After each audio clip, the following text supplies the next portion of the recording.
Hi guys, today I'm going to explain about the Arduino Due. It's one of the most powerful boards in the Arduino family and it runs on a 32-bit ARM Cortex M3 processor. Let's talk about the microcontroller. At the center you can see this big chip here. This is the Atmel SAM 3X8E ARM Cortex M3. It's run at 84 MHz, which makes it much faster compared to boards like Arduino Uno. It also has 512 KB of flash memory and 96 KB of SRAM. The Arduino Duo has a lot of pins. That's one of its biggest strengths. Let's go section by section. Digital pins. The board has 54 digital pins. These can be used as either input or output. Out of these 52, 12 pins can work as PWM outputs. PWM pins. PWM pins are basically digital pins with extra power. On the Duo, PWM is available on pins 2 to 13 and some higher number pins too. These are used when you want analog-like control. Analog input pins. The Duo has 12 analog inputs, A0 to A11. These pins can read values from 0 to 3.3 volts. Example, if you connect a temperature sensor, you will get more accurate readings. Analog output pins. Unique feature. Two true analog output pins, DAC0 and DAC1. These generate real analog voltage, not just PWM. Example, you can generate Arduino signals or variable voltage directly. Communication pins. The Duo board has multiple built-in communication options. UART. It has 4 hardware serial ports, 0, 1 and 14 to 19. I2C, 2 pins SDA and SCL for connecting multiple sensors. Communication pins. The Duo board has multiple built-in communication options.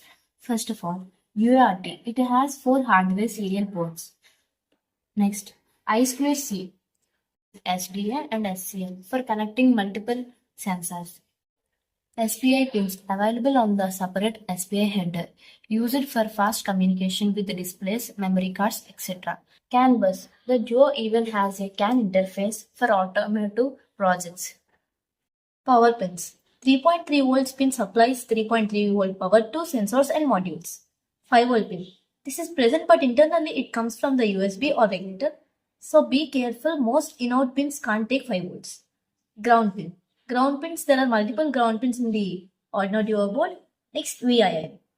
If you supply external power through the barrel jack, VIN gives the voltage to the board. Pins in the Arduino Duo board. First one is the reset pin. You can use it to reset the board from the outside. Next one is AREF, used to set reference voltage for analog inputs.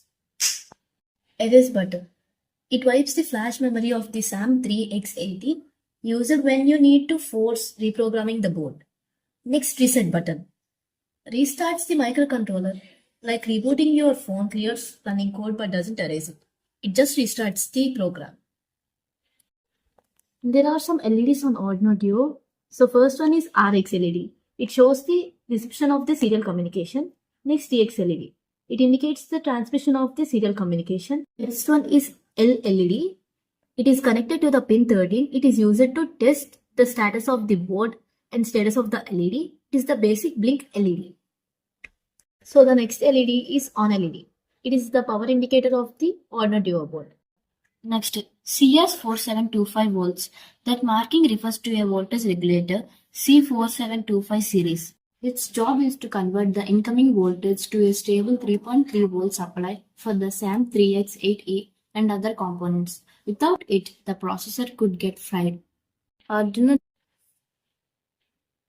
Duo board includes an 80 mega 16U2 microcontroller. It acts as a USB to serial converter, but only for the programming USB port. When you connect the Duo via the programming port, the 80 mega 16U2 acts as a bridge between your computer's USB and the ARM Cortex M3 chips UART pins. Two tiny chips with the infinity-looking logo on the Arduino Duo are USB interface chips, not microcontrollers. That symbol belongs to Texas Instruments. They use a sideway infinity-style logo.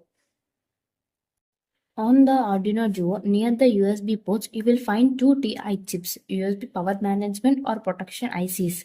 They handle things like electrostatic discharge protection for the USB lines, power switching between USB and external supply, Current limiting so you don't fry the boards if something shorts.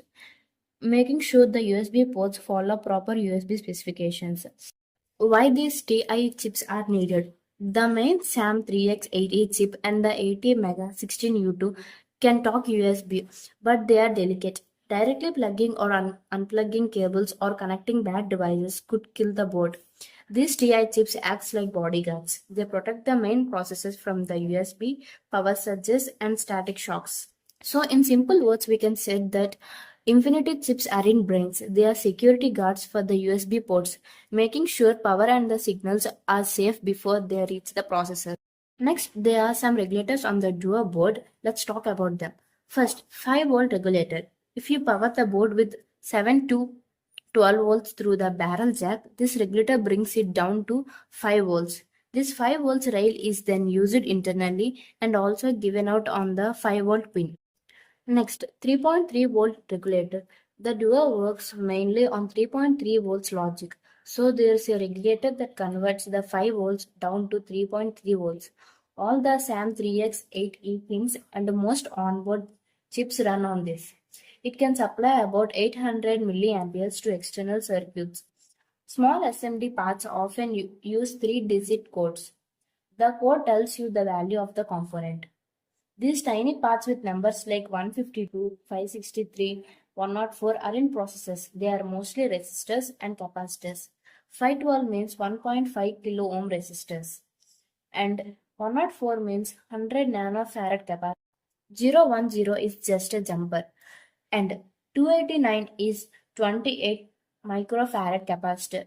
382 is 3.8 kilo ohms resistor and 563 is 56 kilo ohms resistor. They look small, but they handle filtering, current control, and protection. Without them, the big chips wouldn't run properly. These tiny chips with code 37175, it's a logic IC. Its job is to buffer and stabilize signals so the main processor can talk smoothly with other parts of the board. 16.0 means 16 MHz frequency, AH2C, manufacturer's batch or series code. This silver chip labeled 16.0 is a 16 MHz crystal oscillator. It works like a heartbeat for the processor, giving it a steady rhythm to execute instructions at the right speed. On the Arduino Duo, apart from the normal pins, you will also see some special headers that look like needles. Those are ICSP, SPI, JTAG, and debug is used for programming the USB chips, and SPI is for fast data transfer with modules. JTAG is a professional debugging port for the processor. Debug is like a mini version of JTAG for troubleshooting. Most beginners never use these, but they are super important for developers and advanced debugging. On the Arduino Duo board, there is a small chip called SGM8542. It's an op-amp, which means it helps clean and stabilize analog signals before the main processor reads them. Without it, your sensor reading could be noisy or inaccurate. So think of it as the board signal bodyguard for the analog inputs.